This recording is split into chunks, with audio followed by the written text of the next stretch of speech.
நிதானம் நீடித்திருக்கும். இரக்க குணமுள்ள சீடன் வழியில் ஒரு மனநலம் பாதிக்கப்பட்டவரை பார்க்குறாரு. உடனே அவரை மடாலயத்தில் இருக்கிற தன்னோட குரு கிட்ட அழைச்சிட்டு போனார்.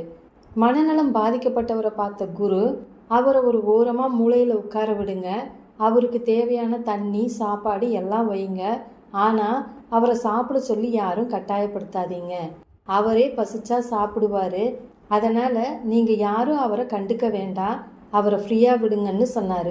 அந்த மனநலம் பாதிக்கப்பட்டவரும் சில நேரங்களில் கத்துவார், கல்லெடுத்து வீசுவார். ஆனால் சீடர்கள் யாரும் அதை கண்டுக்கலை. அவங்கவுங்க வேலையை பார்த்தாங்க. அந்த மனநலம் பாதிக்கப்பட்டவரை எதிர்த்து யாரும் எதுவும் பண்ணாததால் அவரோட தேவையற்ற செயல்கள் குறைய ஆரம்பிச்சுது. இப்படியே நாட்கள் போயிட்டு இருந்தது.